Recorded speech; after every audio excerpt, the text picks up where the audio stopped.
kadada! Kamusta? Panibagong araw na naman po. Halina't samahan niyo ako at magluluto ako ng ginisang labanos. By request uli ng aking anak. Gusto naman daw niya gulay. Yan. Samahan niyo po ako, ipakikita ko sa inyo ang aking pagluluto. Yan. Pakikita ko po sa inyo ang ingredients ng ginisang labanos. Ayan ang sibuyas, bawang, ang hipon, ang atsuwete, ang mantika, paminta, asin, at syempre ang labanos. Yan. Yan po ang ingredients ng ginisang labanos. Painitin natin ang ating kawali.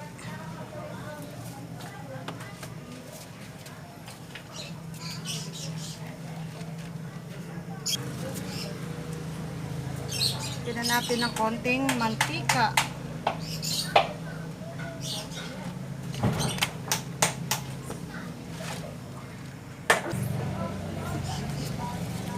Unahin natin uli ang sibuyas.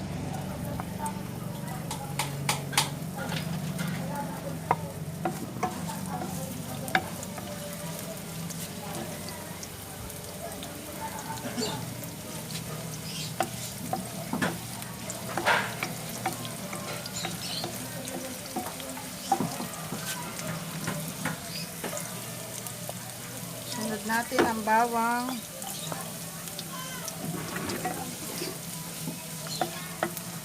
Tayo natin mamula ng bagya ang bawang.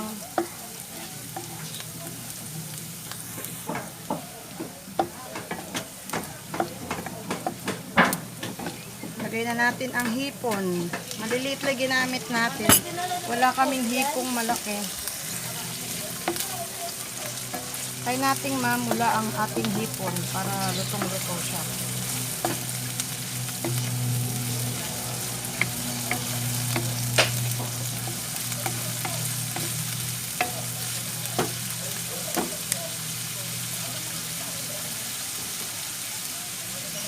Ang bango niya.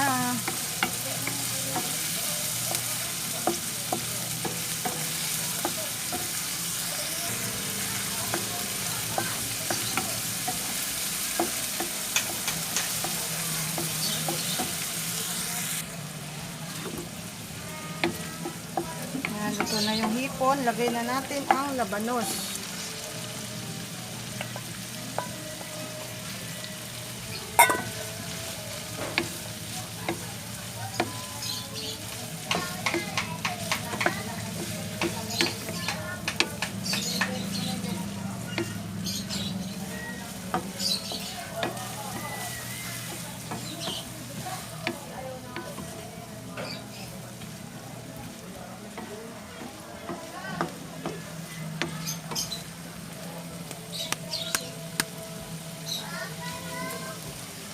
Takipan muna natin siya para maganda yung kulo niya.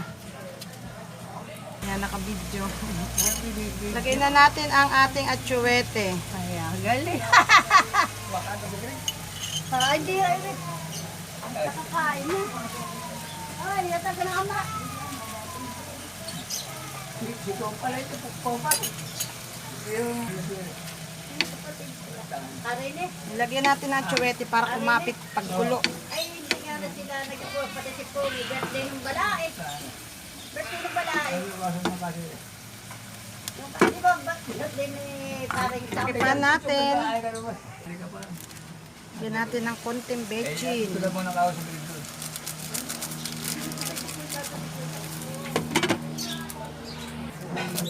Lagyan ko siyang konting bechin. Yan.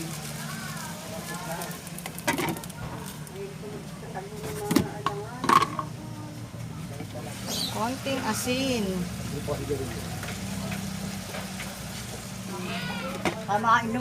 Haluin natin siya para magpantay ang pagkakagisa niya. Yung nasa ilalim, mapunta sa ibabaw.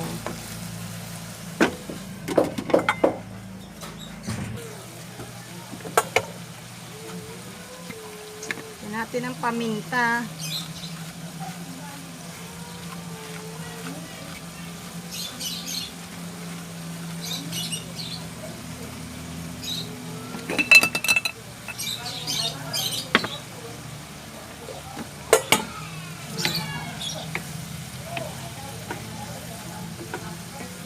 Medyo matutuyo na siya, kaya lagyan na natin ng konti lang tubig.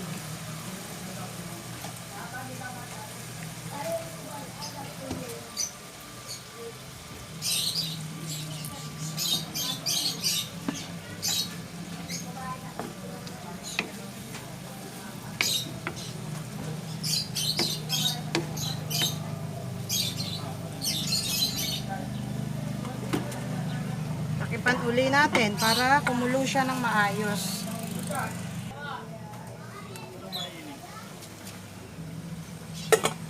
Ayan, nakulo na siya. Haluin pa uli natin.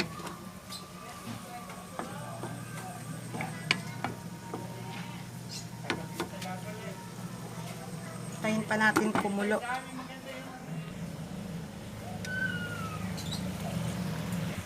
Ngayon naman, lagyan natin siya ng konting suka.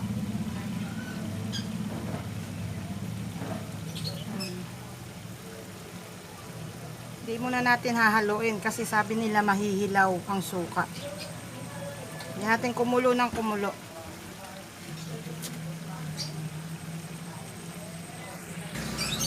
Ayan, pwede na natin siyang haluin. Matagal na siyang kumulo. Hindi na mahihilaw ang kanyang suka.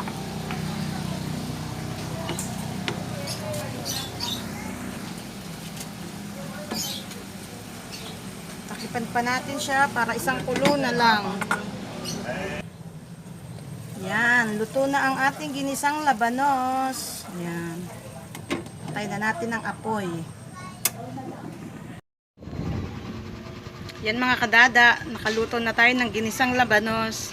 Pasensya na uli kayo sa mga background na naririnig nyo kasi po ang lutuan ko nandito sa labas namin. Yan. Sige po, hanggang dito na lang. Please subscribe, Dada Official TV. Bye!